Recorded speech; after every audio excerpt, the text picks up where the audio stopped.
Hello everyone, welcome back to my YouTube channel Harshita this way. My name is Harshita and in this video I am going to share that how I am going to start my class 12 journey as a 12th grader and also a NEET 2027 aspirant. तो अभी अभी मैं class 12th में आई हूँ और अभी starting ही है और मतलब इस ईयर अगर हमें 12th में अच्छे मार्क्स लाना है और साथ में नीट की प्रिपरेशन भी करना है और साथ में 11th के बैकलॉग्स भी क्लियर करने हैं, तो उसके लिए एक हमें कंसिस्टेंट और मतलब हमें बहुत कंसिस्टेंटली पढ़ाई करनी होगी साथ में एक स्मार्ट स्टडी प्लान के साथ। तो इस वीडियो में मैं आपसे शेयर करूंगी अपना इस ईयर का स्टडी प्लान और साथ में मैं किस बैच में एनरोल करूंगी ये बताऊंगी मैं, और मेरी नोट्स और रिसोर्स वगैरह क्या यूज़ करूंगी इस बारे में आपको बताऊंगी।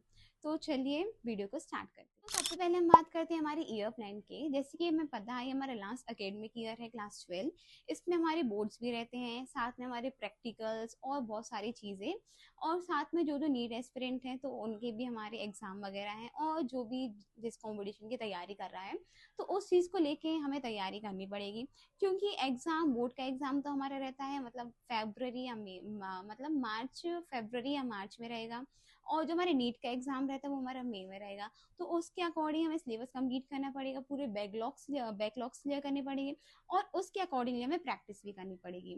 तो इसी सब चीज़ों को हम टाइम मैनेज करते हुए चलेंगे, जिससे हमारा पूरा सिलेबस भी हो जाए, प्रैक्टिस भी हो जाए, नोट्स भी हो जाए और साथ में टेस्ट भी हो जाए। अब हम बात करते हैं हमारे सेकंड पॉइंट की, जो कि हमारे बैचेस या ऑनलाइन कोचिंग ऑफलाइन कोचिंग जो भी हो। तो अभी मतलब अभी फिलहाल तो करेंटली मैंने कोई बैच नहीं लिया है और आगे जाके मैं लूंगी, जो कि है PW लक्षणी 2027। क्योंकि बैच में हमें सब कुछ मिल जाता है, क्वेश्चन प्रैक्टिस, लेक्चर और DPP वगैरह और टेस्ट भी मिलते हैं, ये सब हमें फैसिलिटी मिल जाती है। इसलिए मैं प्रेफर करूंगी बैच लेना। तो बट अभी मैंने नहीं लिया है, बट आगे जाके मैं ज़रूर लूंगी, क्योंकि अभी मई और जून में मुझे अपना 11th का सिलेबस भी कंप्लीट करना है। तो अभी तो मैं यूट्यूब से ही पढ़ाई कर रही हूँ, क्योंकि मुझे थोड़ी टाइम मैनेज भी करना है और उसको अकॉर्डिंगली लेके चलना है। तो जब मेरा ये सिलेबस हो जाएगा फिर मैं क्लास 12th के लिए लक्ष्य नीट 2027 का बैच लूंगी। पर अभी तो मैं क्लास 11th का ही कंप्लीट करने वाली हूँ, क्योंकि उसको भी लेके चलना है।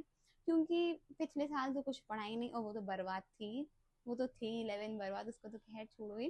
तो मैंने डिसाइड किया है कि अभी 11th और मतलब मई और जून में जब तक मेरे समर ब्रेक्स वगैरह लगे हैं तो मैं अपनी क्लास 11 का बैकलॉग क्लियर करूंगी। उसके बाद फिर मैं लक्ष्य नीट 2027 का बैच लूंगी, जिसमें मतलब क्लासेस ही लूंगी मैं, रेगुलर क्लासेस। उसके अकॉर्डिंग नोट्स वगैरह बनाऊंगी। बात करते हैं हमारी नोटबुक और रिसोर्सेज के लिए। तो सबसे पहले तो मेरा यही मोटिव रहेगा कि सबसे पहले हम एनसीईआरटी कवर करें, उसके बाद ही हम मॉड्यूल्स वगैरह को प्रेफर करें, मॉड्यूल्स और रिफ्रेशर जो भी हमें सही लगती है। और नोटबुक मैंने सबकी सेपरेट बनाई है, फिजिक्स केमिस्ट्री बायो सबकी सेपरेट बनाई है। बट जो मेरा केमिस्ट्री है मैंने उसको 11th और 12th को कंबाइन करके ऐसे बनाया है।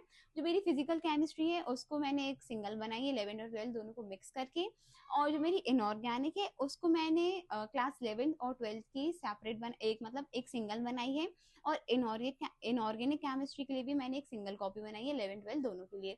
और बायोलॉजी को देखा जाए तो मैंने क्लास 11th और 12th की अलग अलग बनाई है। और सिमिलरली फिजिक्स लिए भी यही किया है मैंने, जो मेरी क्लास 11th और 12th है उन दोनों की अलग बनाई है और एक प्रैक्टिस के लिए अलग ही बनाई है। सबसे पहले मैं ये प्रेफर करूंगी पहले अच्छे से लेक्चर लूँ, उसके नोट्स बनाऊंगी, फिर उन्हीं नोट्स को मैं बार बार रिवाइज करूंगी, फिर जब रिवाइज हो जाएंगे तो फिर उसकी क्वेश्चन प्रैक्टिस करूंगी।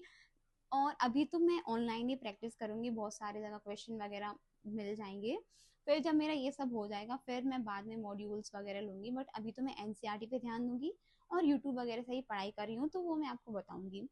फिर हम बात करते हैं फिजिक्स के लिए। तो फिजिक्स में भी सेम लेक्चर लेना है, क्वेश्चन प्रैक्टिस करना है, ज्यादा से ज्यादा क्वेश्चन प्रैक्टिस करना है। और क्वेश्चन प्रैक्टिस करने के बाद जो भी हम टॉपिक पढ़ रहे हैं उसी से रिलेटेड एटलीस्ट 50 क्वेश्चन हमें प्रैक्टिस करनी है। और केमिस्ट्री में भी सेम है, फिजिकल ऑर्गेनिक इनऑर्गेनिक केमिस्ट्री को ध्यान में लेके चलना है, उसके अकॉर्डिंगली हम पढ़ाई करेंगे। और अभी तो मैं ऑनलाइन लेक्चर ही लूंगी उसके लिए भी, फिर जब मैं बाद में रिसोर्सेज वगैरह जो भी लूंगी तो मैं आपको शेयर करूंगी। तो ये सब बात तो हो गई मेरी रिसोर्सेज वगैरह, कोचिंग वगैरह ये सब हो गया। बट इम्पॉर्टेंट ये भी है, मैं स्कूल जाती हूँ, बहुत से लोग मतलब ऑफलाइन मतलब डमी वगैरह लिए होंगे, बट हमारी स्कूल भी रहती है तो उसको देख के भी चलना पड़ेगा। तो और जो सबसे इम्पोर्टेंट थिंग है वो ये है कि हमें रिवीजन तो प्रॉपर करना है, जो जो हम लेक्चर लेंगे उसको मतलब उसी दिन रिवाइज कर ले, ये बहुत तो बेनिफिट होगा, क्योंकि टाइम कम है और बहुत सारा पढ़ना है, प्रैक्टिस भी करनी है, तो ये तो बहुत इंपॉर्टेंट है। और सेकंड बात करते हैं हम क्वेश्चन प्रैक्टिस की, तो उसको तो करना ही है। अगर हम चाहते हैं कि अच्छे मार्क्स आए तो एटलीस्ट हमें गोल बनाना होगा कि एक दिन में हम 50 क्वेश्चन करें। मतलब तीनों अभी स्टार्टिंग रहेगा तो हम ये भी ट्राई कर सकते हैं कि फिजिक्स, केमिस्ट्री, बायो इन सबको मिला के एटलीस्ट हम मिनिमम 50 क्वेश्चन करें एक दिन में। तो ये हो गया।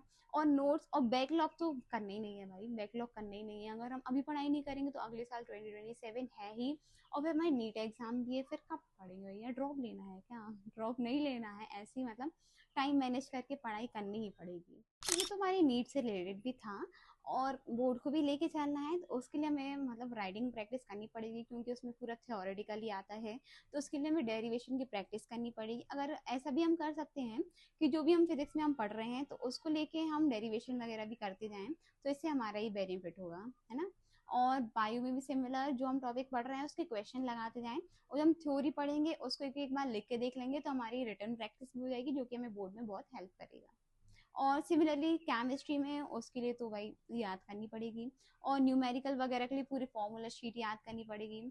तो हाँ, यही सब है। तो ये कुछ इंपॉर्टेंट पॉइंट्स हैं जो कि हमें प्रिपरेशन के थ्रू लेके चलना ही है, ताकि हम प्रॉपरली रिवीजन भी कर सकें और सब कुछ हमें मतलब सब कुछ हमें याद भी रहे। सारे कुछ इंपॉर्टेंट पॉइंट्स थे बैच से रिलेटेड, इस साल के मेरे प्लान से रिलेटेड, मेरी बुक्स रिसोर्सेज से रिलेटेड।